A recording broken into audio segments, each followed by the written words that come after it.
Hello, welcome back to the channel, welcome back to the vlog, welcome back to the car, welcome back to Cornwall, welcome back to the last day of summer. Yes, as this video goes out, it will be in fact the last day of summer, but for me, it is a Friday.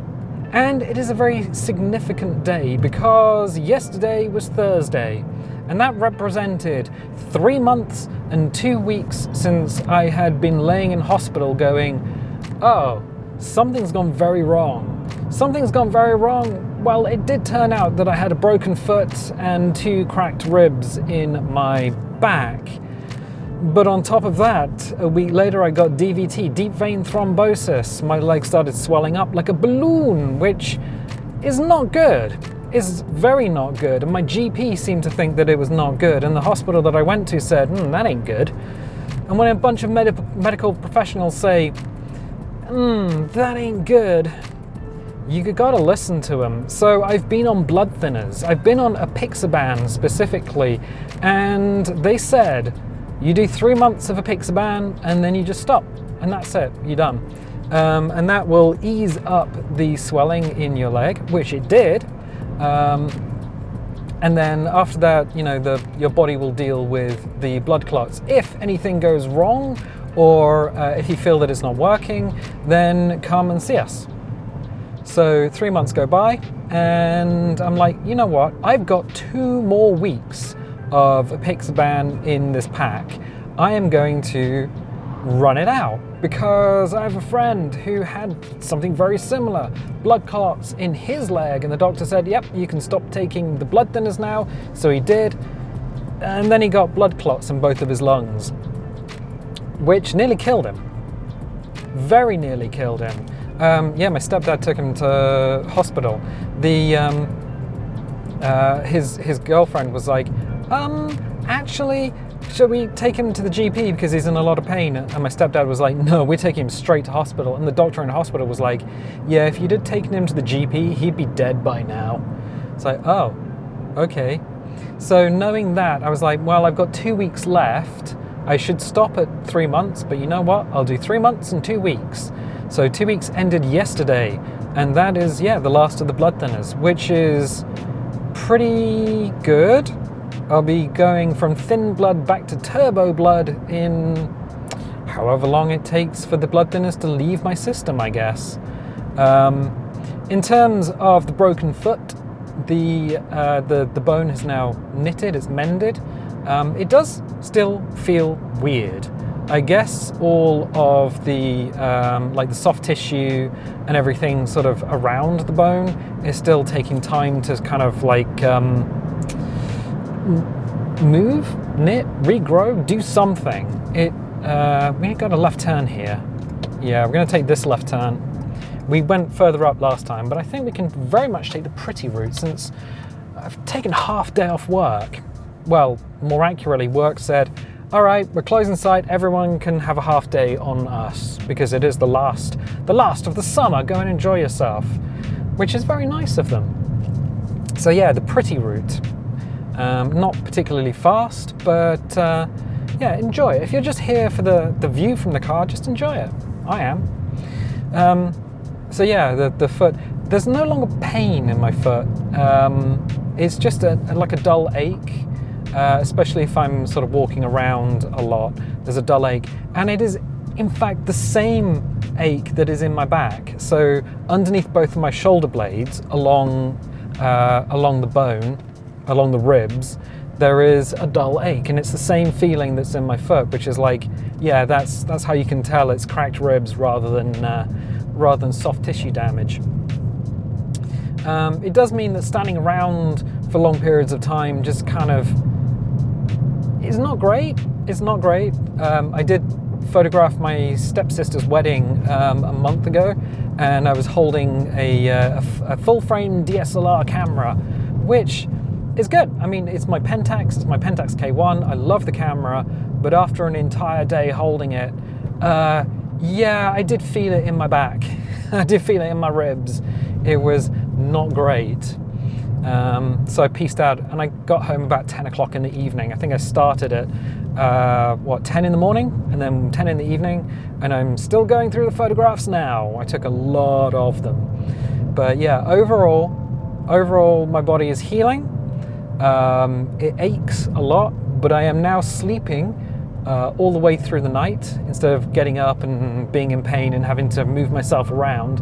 Kind of like a wee baby. Like when you have a new baby, they don't sleep through the night, and eventually they do, and you're just like, as a parent, oh, it's all I wanted is to be able to sleep entirely through the night. And then they do weird things like, just as toddlers, just come into your bedroom and stare at you. And I know this, not because I have children myself, but because, well, I have nephews and nieces. So I get to hear about all of this. Let's slow down and I'm just going to beep. Yeah, we'll take it easy through here. We're beeping. We're beeping. Like I said, the trick to driving narrow roads is to A, not crash, and B, your car is just going to beep at you a lot. That's just the two things. So yeah, everything's trending upwards. Not taking any painkillers. I don't feel the need to take painkillers.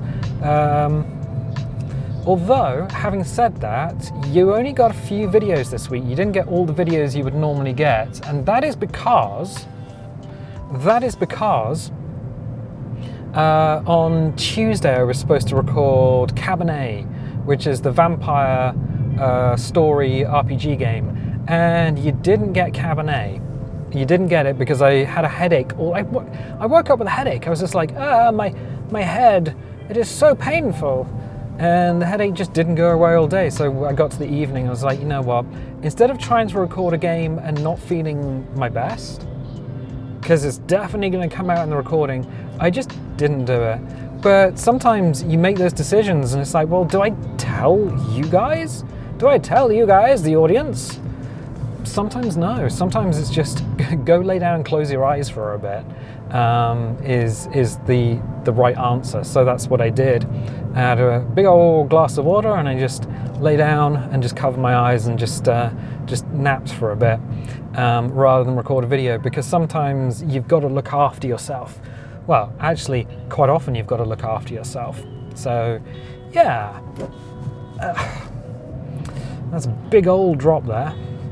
He did the same thing. Yeah, so that's the health side of things is looking better. But wait, there's more. Yes, last time we were talking about eBay. So I got an offer from someone selling something on eBay, and the offer came through, and it had much higher shipping, and it had VAT added in on that, which is normal. And it also had what looked like the seller had increased the price before adding a discount, so it kind of looked lower, but actually the overall price was higher. And now going back to that item, yes, the overall price is indeed higher. But I've been on eBay since looking at other things, and I have noticed something, particularly with American listings. Being someone who lives in Europe and someone who lives in the United Kingdom, it is a curiosity, and I think eBay does this independent of the sellers. So you see something, you type in, I don't know, Captain Janeway poster, because you're really interested in Star Trek Voyager, and you really would like a poster of Captain Catherine Janeway, and it comes up with a bunch of thumbnails, and it's like, oh, $10, $10, $10. Okay, cool. Seems reasonable. And it even says the shipping, or the estimated shipping. So $10, I don't know, $5 for shipping. And then you click on the eBay listing, and it's no longer $10 with $5 shipping, it's now $15. And it's like, whoa, why did it go up just with me clicking on the link just to view the item? I think what eBay does is that is what the seller has put it up for, and probably in fact what the seller is going to get. But it is not what you're going to pay. It gets very narrow through here. It is not what you're going to pay because of local taxes. So in the UK, we pay VAT, and that's 20% on top of an item. And you have to pay that if you are on an online store, on eBay, and whatever. You have to pay it. So it's just the parking sensors detecting the shrubbery. So yeah, I looked it up, and if it's over 135, so £135, you will then have to pay import duty. So VAT is for anything, and that's 20%. Import duty is for anything over £135. So that is where the limit starts. It also, interestingly, we are not affected by the American tariffs. So the American government can charge whatever it likes in tariffs, and the American people pay that to their own government. It's a weird system. It's a very strange system that the Americans have. As soon as we can see around this lad, I'm gonna scoot past him, but it's a blind corner as I see it. Okay. Keeping an eye downtown, giving him plenty of space, checking him, and going back in. Neat. Yeah, you don't wanna overtake on a blind corner because you'll end up with a tractor or someone coming the other way directly at you. So yeah, eBay doesn't show you the full amount that you are going to pay on the overview page. It changes the price after you've clicked on an item if you have local taxes and if you have like potential import duties and import fares. I don't know how it handles the seller potentially choosing a different shipping method. So the eBay does offer like a $15 shipping method from, oh, this is interesting, from the US. Oh, very interesting.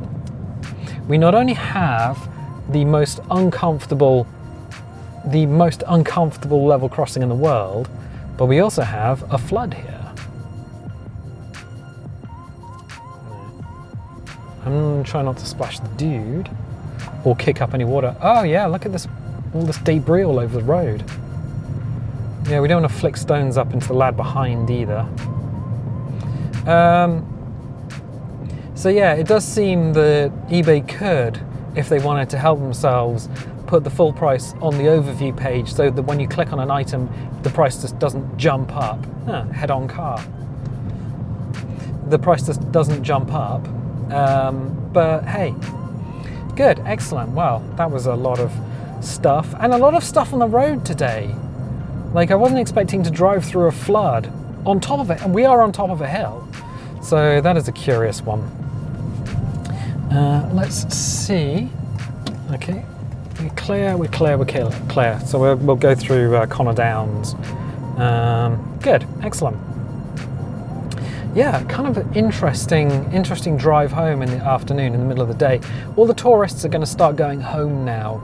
So this is the last full week of tourism in Cornwall. Cornwall, which is where I live and where this is a tourist hotspot. We get something like 4 million people through here in a season, so in the summer season. There are different seasons throughout the year, but this is the most busy time because all the schools are out. So the Scottish and Irish schools, I think, would have gone back by now, but all of the English schools are currently broken up for the summer, and this is their last full week of summer holidays.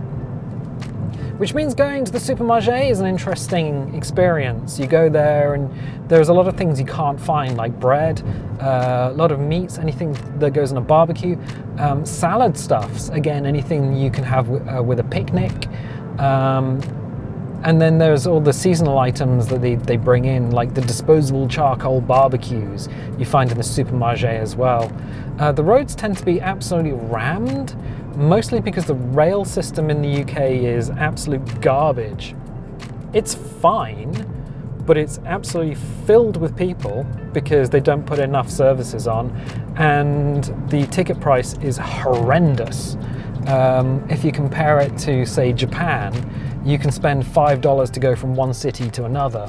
If you would try to go from one city, say Truro to Bristol, you'd be spending something like £70, maybe £120, depending on what time of day you're going, and that's just one way. So yeah, the British rail system needs to do better. Privatization hasn't helped it, unlike the Japanese system, which is amazing, so good. So yeah, you get an awful lot of traffic on the roads. especially this time of year, and driving through places like Hale, which is why we're taking the back roads, would take maybe half an hour to do 2 or 3 miles. Yeah, it's a lot. It's a lot. I mean, I don't begrudge tourists and tourism. We came down as a family as tourists when I was a kid and thoroughly enjoyed Cornwall. I didn't choose to live here. The family moved down when I was still a kid, so I went to school here. But living here is very different. Yeah, there is a definite rush hour, and the rush hour is sat in country lanes for hours trying to get home.